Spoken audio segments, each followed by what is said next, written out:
At the bank, my daughter pushed a pen at me. "Just sign, Mom." Her husband squeezed my shoulder until it hurt. I slipped the cashier a note. "Help not my choice." They smiled for the camera when suddenly the manager locked the door and everything changed forever. If you're watching this, subscribe and let me know where you're watching from. Let me tell you how a sweet old grandmother like me ended up slipping desperate notes to bank tellers. Because trust me, 3 months ago, I was just Margaret Sullivan, 67, recently widowed, living quietly in my little house in Portland, Oregon. I had my garden, my book club, and what I thought was a loving family. How wonderfully naive I was. It started innocently enough. My daughter Sarah called one Tuesday morning, her voice dripping with concern. "Mom, we're worried about you living alone. What if something happens?" Behind her, I could hear her husband Derek clearing his throat, probably coaching her through their script. "I'm fine, sweetheart," I told her, watering my petunias. "Mrs. Chun next door checks on me daily, and I have my medical alert bracelet." "That's not enough anymore, Mom. You're getting older, and we think it's time to make some adjustments." Adjustments? Such a pleasant word for what they had planned. Over the next few weeks, Sarah and Derek increased their visits. They'd arrive with takeout dinners and concerned expressions, asking probing questions about my finances, my medications, my daily routines. Derek would walk through my house making notes on his phone about safety hazards like the throw rug in my hallway, or the step stool I used to reach high shelves. "We just want what's best for you," Sarah would say, patting my hand with the same condescending tone she'd used when her children were toddlers. The red flag started waving when Derek suggested I might want to simplify my banking. "All these different accounts, Mom," he'd say, shaking his head at my monthly statements. "So confusing. What if you make a mistake?" I'd been managing my own finances for 47 years, including running the bookkeeping for my late husband's contracting business, but apparently that expertise evaporated the moment I turned 65 in their eyes. Then came the day they brought papers. Official-looking documents with lots of legal jargon and sticky notes marking where I should sign. "It's just a precaution," Sarah explained. "A power of attorney so we can help if you ever need us to." I set the papers aside. "I'll have my lawyer review these first." The temperature in the room dropped 10 degrees. Derek's jaw tightened and Sarah's eyes flashed with something that definitely wasn't filial concern. "Mom, don't you trust us?" she asked, her voice wounded. Of course I trusted them. They were my daughter and son-in-law. They'd been married 15 years, given me 3 beautiful grandchildren. Derek had a good job at the insurance company, and Sarah taught 2nd grade. They were respectable, responsible adults. That was my first mistake. The pressure campaign began in earnest after I refused to sign their papers. Suddenly, Sarah was calling twice daily, each conversation peppered with subtle reminders of my declining abilities. "Mom, you forgot Tommy's baseball game last weekend," she'd say. I hadn't forgotten. They'd never told me about it. "Mrs. Patterson mentioned you seemed confused at the grocery store." Mrs. Patterson had never spoken to me in her life. Derek took a different approach. He'd arrived with printouts of internet articles about elderly financial fraud, home accidents and cognitive decline. "I'm not saying this will happen to you, Margaret," he'd say, using my full name like a disappointed parent. "But statistics show statistics." The man worked in insurance. He could make statistics say anything. But it was the incident with my medication that really shook me. I'd been taking the same blood pressure pills for 3 years, same dosage, same routine. One morning I found my pill organizer completely mixed up. Tuesday's pills and Friday's slot blood pressure medication where my vitamins should be. "Oh, Mom." Sarah sighed when I called her, confused and upset. "This is exactly what we've been worried about. What if you'd taken the wrong pills? What if you'd overdosed?" I stared at my pill organizer, certain I hadn't made that mistake, but doubt crept in. Had I been more forgetful lately? Was I losing my grip on the simple tasks I'd managed effortlessly for decades? That night I couldn't sleep. I walked through my house checking locks, looking for signs of my supposed decline. Everything seemed normal, organized, clean. My checkbook balanced to the penny. My bills were current. My mind felt sharp as ever. But Sarah's voice echoed in my head. "What if you'd overdosed?" The next morning Derek showed up unannounced. "I was in the neighborhood," he said, though my neighborhood was 20 minutes from his office. "Sarah asked me to check on you after yesterday's scare." He walked through my kitchen, opening cabinets, checking my refrigerator for expired food, like I was a child who couldn't be trusted with dairy products. "Everything looks good," he announced as if his approval mattered. But I caught him photographing my medication bottles with his phone. "What are you doing?" I asked. "Just keeping track," he said smoothly. "Sarah worries, you know. She asked me to document your prescriptions so we can help you stay organized." Document, track, organize. Their vocabulary was very revealing once I started paying attention. That afternoon I called my lawyer, Robert Martinez, whom I'd known for 15 years. "Robert, I need you to review some documents Sarah and Derek want me to sign." "Of course, Margaret, what kind of documents?" "Power of attorney papers." "And Robert, I think I might need more than just a legal review. I think I might need protection." The silence on the other end spoke volumes. "Can you come in tomorrow morning?" "And Margaret, don't sign anything until we talk." As I hung up the phone, I caught my reflection in the hallway mirror. The woman looking back at me had silver hair, smile lines, and clear, intelligent eyes. This wasn't a woman in decline. This was a woman who was finally waking up to the truth about her family. Robert's office felt like a safe harbor after weeks of navigating Sarah and Derek's increasingly aggressive concerns. My lawyer, a sturdy man with kind eyes and 30 years of experience, spread the power of attorney documents across his mahogany desk. "Margaret," he said after reading for 10 minutes, his voice carefully controlled, "these aren't standard protective powers of attorney. These documents would give Sarah and Derek complete control over your finances, your medical decisions, and your property. They could sell your house, move your investments, even commit you to a care facility without your consent." The words hit me like a physical blow, but they said it was just a precaution. "This is predatory elder abuse, Margaret, and it's more common than people think." Robert leaned forward, his expression grave. "The fact that they're pressuring you to sign without legal review is a major red flag." I thought about Derek photographing my medications, Sarah's convenient concerns about my mental state, the mysteriously rearranged pill organizer. They've been building a case, haven't they? Making me seem incompetent. It appears so. Have there been any witnesses to your supposed confusion or forgetfulness? No, it's always just their word. Private conversations, things only they could have observed. The manipulation was becoming clearer by the minute. What should I do? Robert pulled out a legal pad. "First, we document everything. Every incident, every conversation, every pressure tactic. Second, we establish your complete mental competency with a comprehensive evaluation. Third, we set up protections." "What kind of protections?" "We create ironclad documentation of your wishes, while you're clearly competent. We establish a revocable trust with me as successor trustee if needed. We create a real power of attorney that protects your interests, not theirs." I felt lighter than I had in weeks. "How long will this take?" 2 weeks, maybe 3. "But Margaret, you can't let them know what we're doing. If they suspect you're getting legal advice, they might escalate their timeline." That evening, I sat in my garden with a cup of tea, processing everything Robert had told me. My roses were blooming beautifully. Deep red climbers I'd planted the year Tom and I bought the house. I'd nurtured them for 23 years, just like I'd nurtured my relationship with Sarah. How had love become leverage? When had my daughter started seeing me as an asset to be managed rather than a person to be cherished? My phone rang. Sarah, right on schedule for her evening check-in. "Hi, sweetie," I answered, my voice carefully normal. "Mom, how are you feeling? Any more confusion with your medications?" "No, everything's fine." I watched a hummingbird hover near my feeder, its wings beating so fast they blurred. Such a small creature, yet so powerful in its ability to remain exactly where it chose to be. "Good. Derek and I were thinking we should come over this weekend. Maybe help you organize some of your financial papers. Make sure everything's in order." "That's thoughtful, but I can manage." A pause. "Mom, we really think it would be helpful. Derek has experience with this kind of thing through his work." Through his work. Derek sold insurance policies. He wasn't a financial advisor, wasn't a lawyer, wasn't anything except a son-in-law who'd apparently decided I was too old to manage my own life. "We'll see," I said non-committally.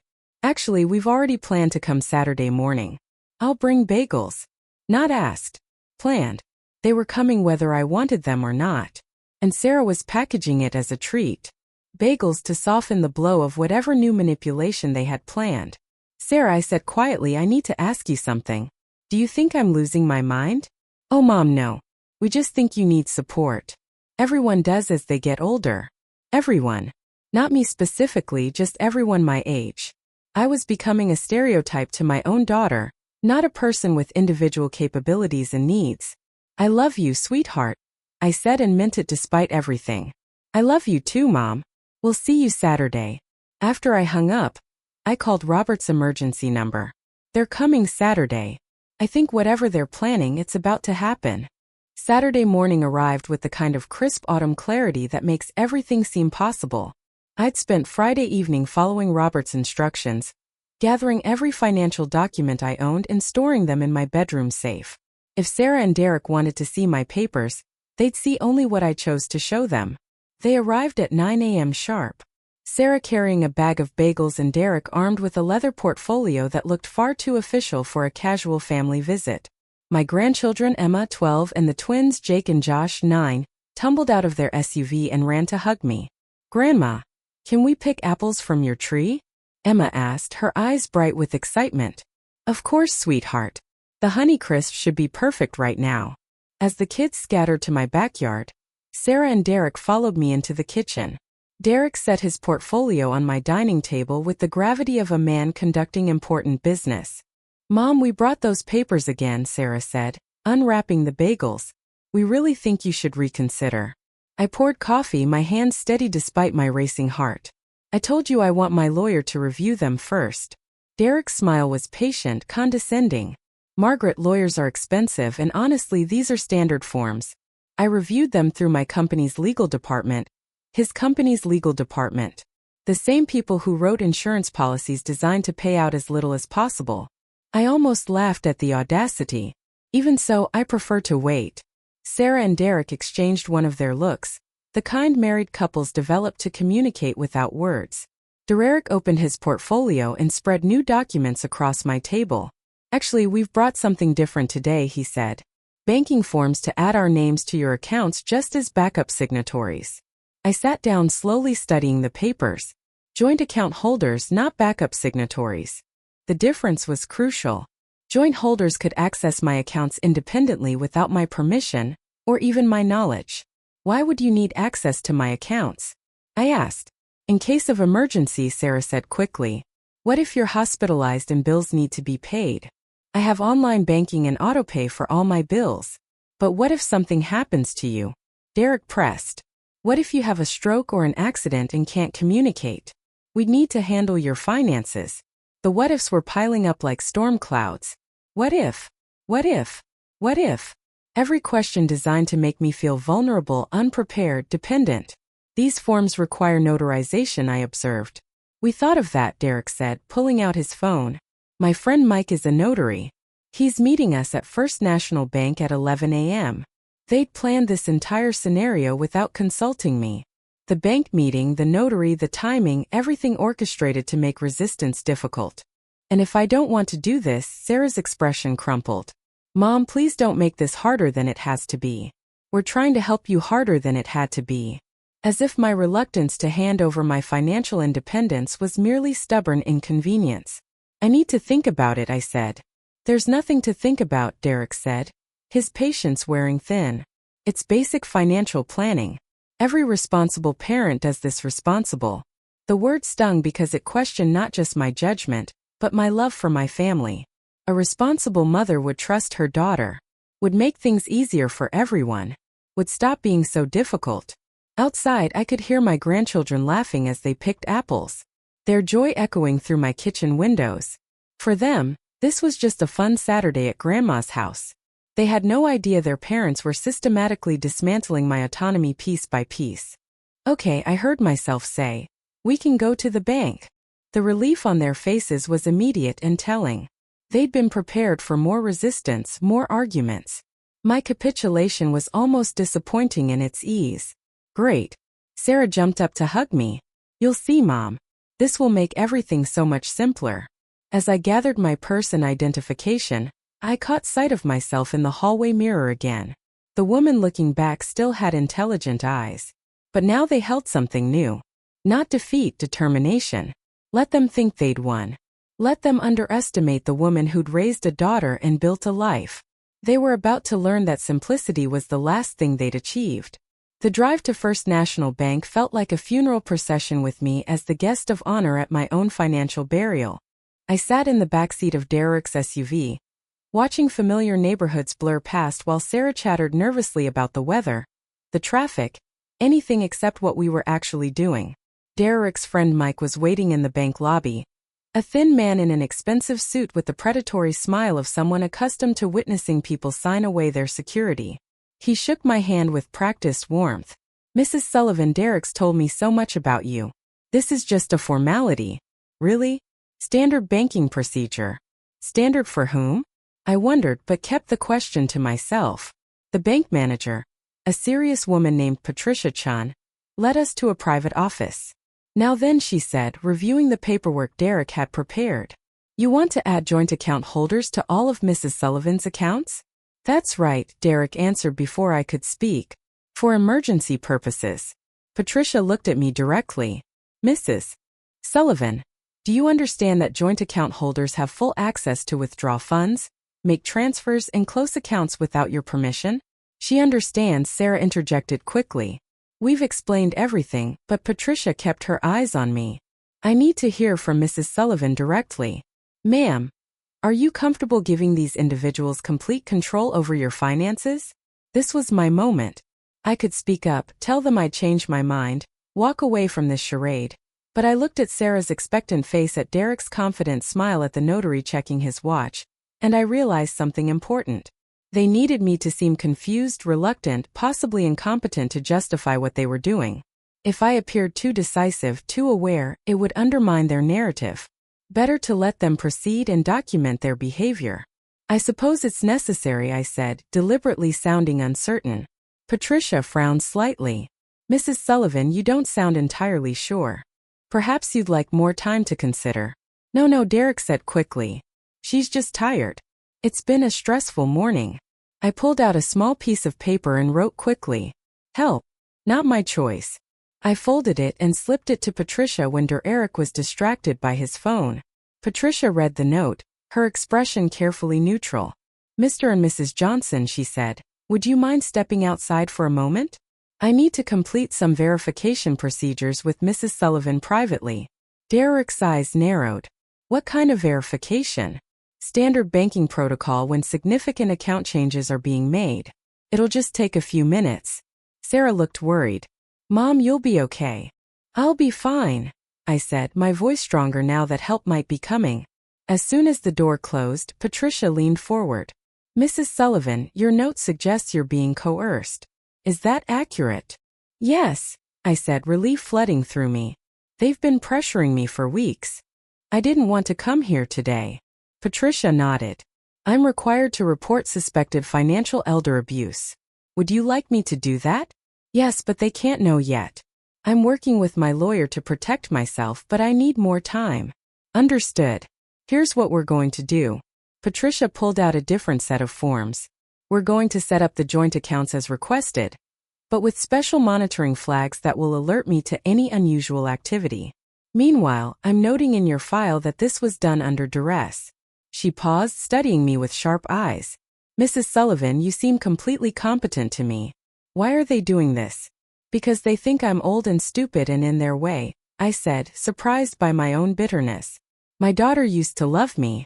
Patricia, now she sees me as an obstacle to whatever life she thinks she deserves." Patricia's expression softened. "I'm sorry. This is more common than people realize, unfortunately." She opened the door and called Sarah and Derek back in. "Everything's in order," she announced. "We just need the notarization and we'll be finished." Mike stepped forward with his official seal, but Patricia held up her hand. "One moment, Mrs. Sullivan, I want to confirm one more time. Do you want to proceed with these account changes?" I looked at Derek's barely concealed impatience, at Sarah's nervous energy, at the notary's expensive watch. I thought about my lawyer's advice to document everything, to let them reveal their true intentions. "Yes," I said. "Let's get this over with."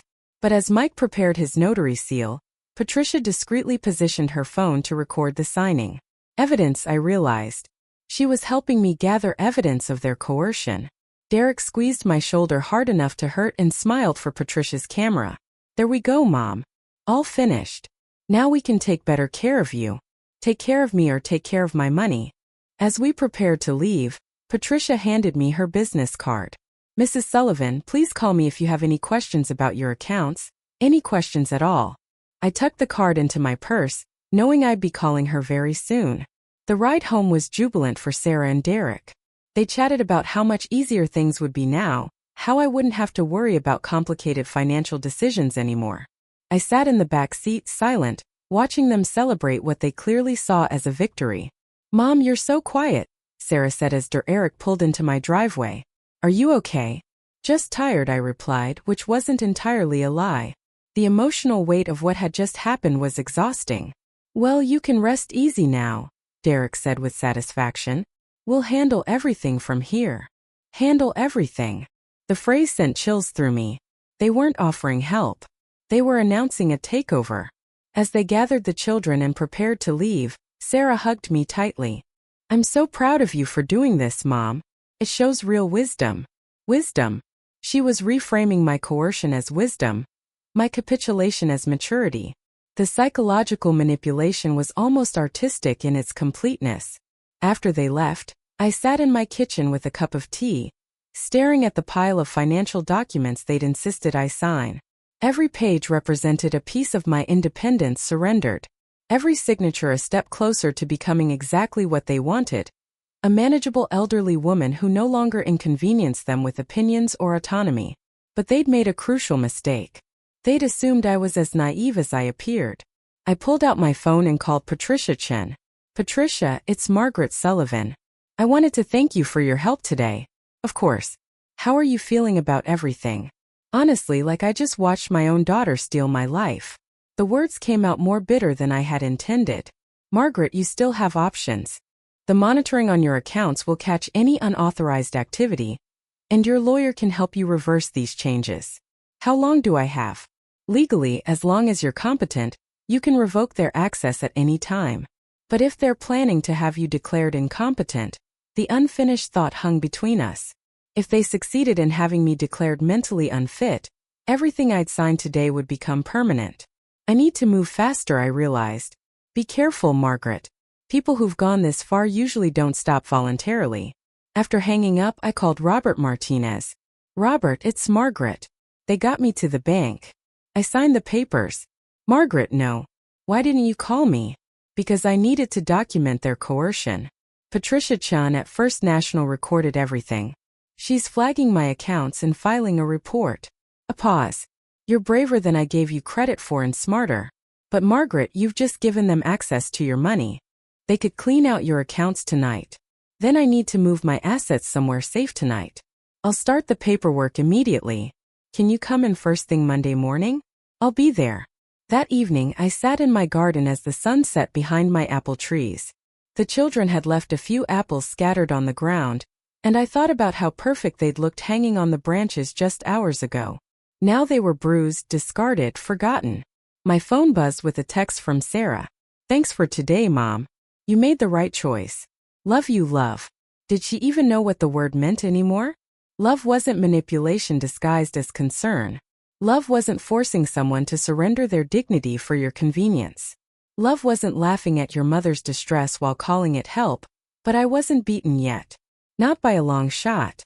I walked inside and opened my laptop.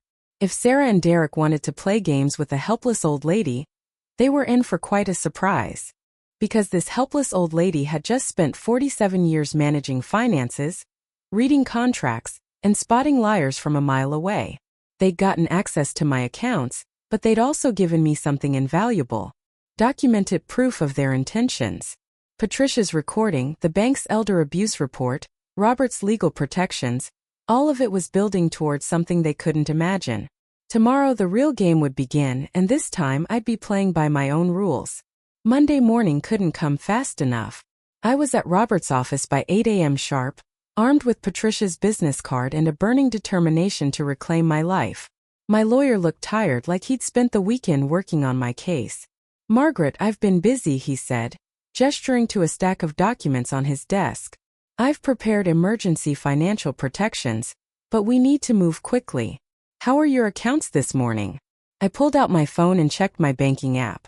Still intact, but there's been activity. Derek transferred $5,000 to their joint checking account yesterday evening. Robert's jaw tightened. That's theft, Margaret. Plain and simple. Can we prove it with Patricia's recording and the elder abuse report? Absolutely. He spread the new documents across his desk. Here's what we're going to do. First, we're creating an irrevocable trust with your assets.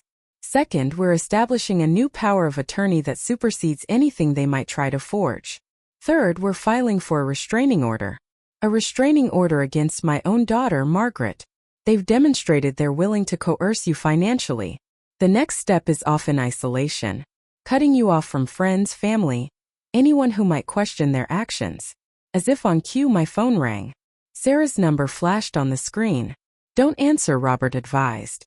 Let it go to voicemail. But I was curious. I want to hear what she has to say. I answered, putting the call on speaker. Hi, sweetheart. Mom, thank goodness. Derek and I were so worried when we couldn't reach you last night. They'd called. I checked my phone log. No missed calls, no messages. Another lie to add to their growing collection. I went to bed early, I said neutrally. Well, we have some exciting news. We found the perfect assisted living facility for you. Sunset Manor. It's beautiful, Mom. They have activities and medical care. And I'm not moving to assisted living, Sarah. A pause. Mom, after Saturday, we think it might be time. You seem so confused at the bank, so uncertain about your decisions. Confused? There was that word again, weaponized to justify their control. I was uncertain because I didn't want to be there, I said, my voice sharper than intended. See, this is exactly what we mean. Your judgment isn't what it used to be. But don't worry, we've already put down a deposit. You can move in next weekend. Next weekend?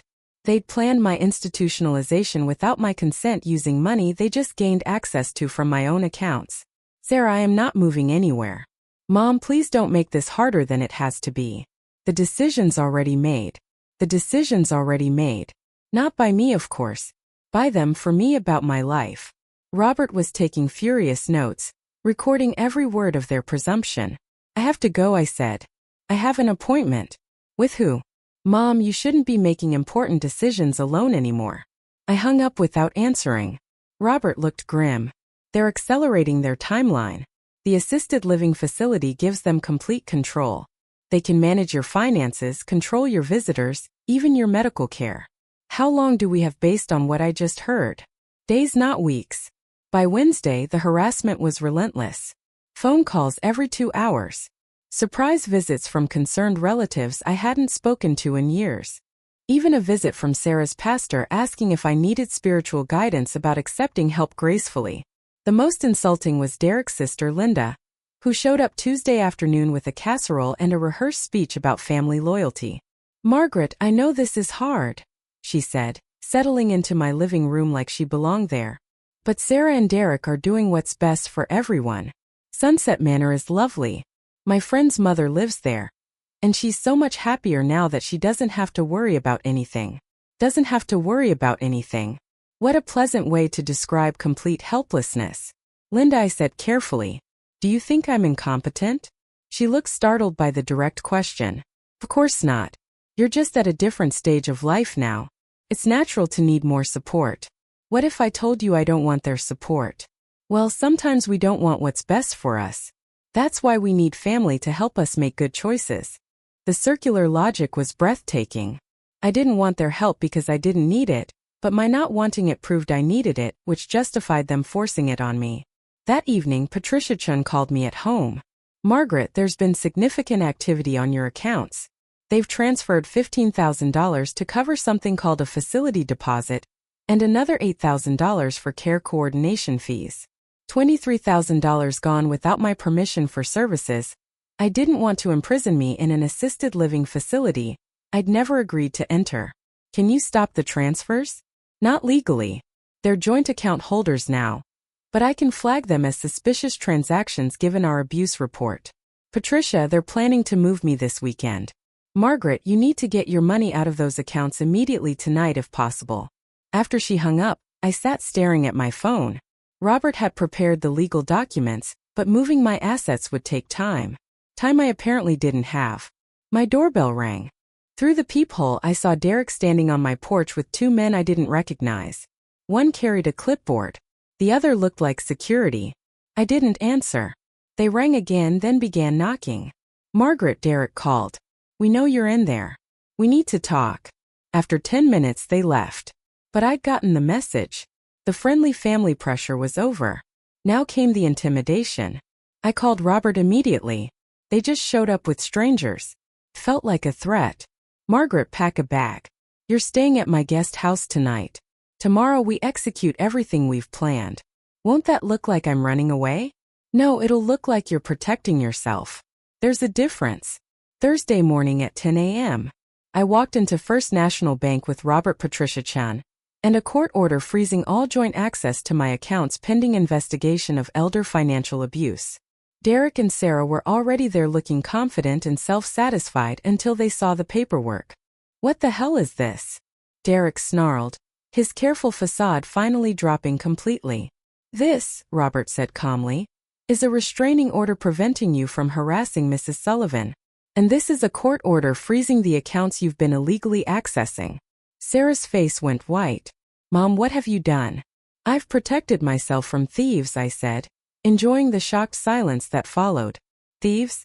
Sarah's voice rose to near hysteria. "We're your family.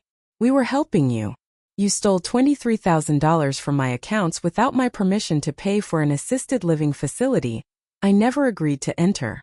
Derek stepped forward, aggressively, but the police officer Robert had brought stepped between us. "Sir, I need you to back away from Mrs. Sullivan." "This is insane," Derek said. "She's obviously been manipulated by someone. Look at her. Does she seem competent to you?" The officer looked at me, standing straight, speaking clearly, surrounded by legal professionals I'd hired and coordinated with. "She seems more competent than you do right now, sir." Patricia spread new documents across the conference table. "Mr. and Mrs. Johnson, these accounts are now frozen. Any attempts to access them will result in additional criminal charges." "Criminal charges?" Sarah whispered. "Elder financial abuse is a felony in Oregon." Robert explained pleasantly. "Carries a sentence of up to 5 years in prison." The color drained from Derek's face. "Now wait a minute. We were just trying to help." She seemed confused. "She seemed confused because you were deliberately confusing her." Robert interrupted, rearranging her medications, gaslighting her about her memory, pressuring her to sign documents without legal review. "It's textbook financial abuse." "You can't prove any of that," Derek said, but his voice lacked conviction. Patricia smiled. "Actually, we can. I recorded your entire conversation at the bank, including Mrs. Sullivan's note asking for help, and your physical intimidation when you squeezed her shoulder." Derek's confident mask finally slipped completely. She's our responsibility." "No," I interrupted, my voice carrying a strength I'd forgotten I possessed. "I'm not anyone's responsibility but my own. I'm 67 years old, not 7. I've been managing my own life since before either of you were born." Sarah started crying. "Mom, please. We can work this out. We don't need lawyers and police. We're family." "Family," I repeated thoughtfully. "Sarah, when did you stop seeing me as your mother and start seeing me as your ATM? That's not fair. When did you decide I was too stupid to manage my own money, but smart enough to have earned it in the first place?" She had no answer for that. "Here's what's going to happen," Robert announced. "Mrs. Sullivan's assets are being transferred to a protective trust. The joint accounts are permanently closed. The assisted living deposit will be returned immediately, and all contact between you and Mrs. Sullivan will cease until further notice." "You can't keep us from our own mother," Sarah protested. "Watch me," I said. The next few weeks passed in blissful quiet. No daily harassment calls, no surprise visits, no one telling me what I should want or need or feel. For the first time in months, I could hear my own thoughts without their constant commentary on my supposed inadequacies. I used the time well. Robert helped me establish ironclad financial protections, including a trust that would prevent anyone from ever manipulating me again. Patricia and I became genuine friends. She'd seen this kind of abuse before, and understood the unique pain of being betrayed by your own children. But the real revelation came when I started talking to other seniors about my experience. My neighbor, Mrs. Chun, had a similar story about her son trying to convince her to sign over her house. My book club friend Dorothy had been pressured by her daughter to move into a nursing home she didn't need. Margaret from my church had actually lost her savings to a grandson who convinced her she had dementia. "It's epidemic," Dorothy said during our weekly coffee meeting. "They think once we hit 65 we become children again. The worst part," Margaret added, "is how they make us feel guilty for wanting to keep our independence. Like self-determination is selfish at our age." I found my people. Women who'd been told they were too old to make their own decisions but too young to give up completely. 3 weeks after the confrontation at the bank, Sarah called. I let it go to voicemail. "Mom, please. I know you're angry, but I miss you. The kids miss you. Can't we talk? I'm sorry if we pushed too hard, but we were scared. Scared of losing you. Scared of something happening to you. Please call me back." The message was carefully crafted, apologetic, but not admitting wrongdoing. Emotional, but not acknowledging the real harm they'd caused. Classic manipulation, but more subtle now. I didn't call back. A week later, Derek showed up at my door. I didn't answer, but I watched through the peephole as he paced my porch, clearly frustrated by his inability to force his way back into my life. He left a note. "Margaret, this has gone on long enough. We made mistakes, but we're family. Sarah's heartbroken. The kids don't understand why Grandma won't see them. Don't let lawyers destroy our relationship." Our relationship. As if I'd been the one who destroyed it by refusing to be robbed. But the mention of my grandchildren stung. Emma, Jake, and Josh had nothing to do with their parents' greed. They were innocent victims of Sarah and Derek's choices. I called Robert. "What if I want to see my grandchildren? Supervised visits are possible, but Margaret, be careful. They'll use those children as leverage to get back into your life." He was right, of course, but the thought of Emma, Jake, and Josh thinking I'd abandon them was unbearable. That evening, I made a decision that surprised even me. I picked up the phone and called Sarah. "Mom." Her voice was eager, hopeful. "Oh, Mom, I'm so glad you called. I want to see my grandchildren," I said without preamble. "Of course we can come over this weekend." "No, I'll meet them at the park Saturday at 2 p.m. Laurelhurst Park. You and Derek can drop them off and pick them up in 2 hours. "Mom, that's not necessary. We can all those are my terms, Sarah. Take them or leave them." A long pause. "'Kay, we'll be there." But I knew they'd try something. Sarah and Derek weren't the type to accept limitations gracefully. They'd see Saturday as an opportunity to wear me down, to restart their campaign of concern and control. They were wrong. Saturday arrived with that perfect October weather Portland is famous for. Crisp air, golden light filtering through maple trees. The kind of day that makes you grateful to be alive and independent enough to enjoy it. I arrived at Laurelhurst Park early, choosing a picnic table with clear sightlines and my back to a tree. Robert had insisted I carry a small recording device, and Patricia had given me her personal phone number in case I needed immediate help. At exactly 2 p.m., Derek's SUV pulled up.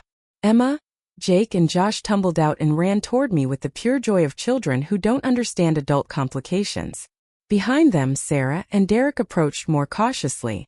"Grandma." Emma threw her arms around me. "I missed you so much. Mom said you were sick, but you look fine." "Sick?" Of course. That's how they'd explained my absence. "I'm perfectly well, sweetheart," I said, hugging her tight. "I missed you too." The boys showed me their new school pictures, chattered about Halloween costume plans, asked if I was coming to Jake's soccer tournament next weekend. Normal grandchildren things. Blessedly innocent of their parents' agenda. Sarah hovered nearby, clearly hoping I'd invite them to stay. Derek checked his phone obsessively, probably timing how long it would take to wear down my resistance. After an hour of pure joy with my grandchildren, Sarah made her move. "Mom, they've really missed you." "We all have." She sat down across from me, her expression carefully crafted to convey hurt and hope in equal measure. "I know we made mistakes, but can't we move past this for their sake?" "What mistakes do you think you made, Sarah?" I asked. She glanced at Derek, who nodded encouragingly. "We were overly concerned. Maybe we pushed too hard about the assisted living thing." The assisted living thing. I almost smiled at the minimization. "What else?" Well, the bank accounts were just a precaution that maybe wasn't necessary yet. Still planning for my eventual incompetence. Just with better timing next time. Sarah, I said gently. Do you think stealing $23,000 from someone is a mistake or a crime? Her careful composure cracked. We didn't steal anything. That money was for your care. Care I didn't want at a facility I didn't choose. Paid for without my consent. Derek stepped closer. Margaret, enough. This victim act is getting old. We're your family. We have every right to be concerned about your welfare. And I have every right to determine what my welfare requires. Do you? His voice hardened. Because from where I sit, you look like a lonely old woman who's been manipulated by lawyers and bank managers into destroying her relationship with her own daughter. The children looked up from their game, sensing the adult tension. Emma's face was worried, confused. Derek, I said calmly, you just proved my point. You think my refusal to be controlled is evidence that I need to be controlled. You think my independence is proof of my incompetence. Sarah started crying. Mom, I love you. I just want to take care of you. No, Sarah, you want me to be taken care of? There's a difference. I stood up and gathered my purse. Emma, Jake, Josh, I love you all very much. You can call me anytime you want. But I won't be spending time with your parents until they understand that I'm not their property. You can't turn our children against us, Derek snapped. I'm not turning them against anyone. I'm showing them what self-respect looks like. As I walked to my car, I heard Sarah calling after me. Mom, please don't do this to our family. I turned back one last time. Sarah, I didn't do this to our family. You did. The moment you decided I was too old to deserve dignity. 6 months later, I received a letter from Sarah. Not a phone call, not a surprise visit. A letter which suggested she might finally be learning to respect boundaries. Dear Mom, it began. I've been in therapy since our confrontation at the park. Dr. Williams has helped me understand some things about myself that I don't like very much.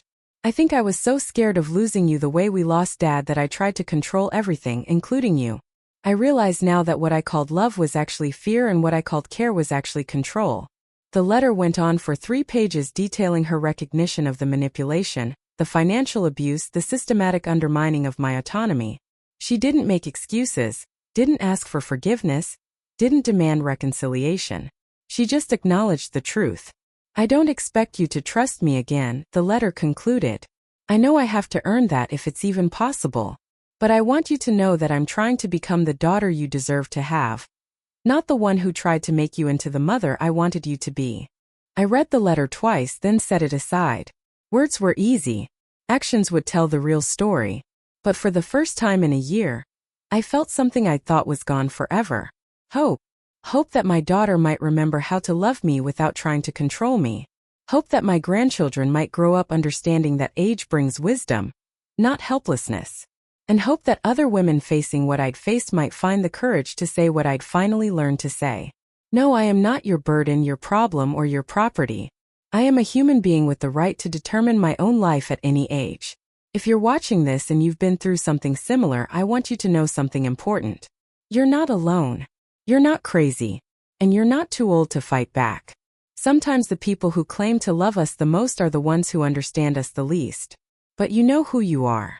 Don't let anyone convince you otherwise. Thanks for listening. Don't forget to subscribe and feel free to share your story in the comments. Your voice matters.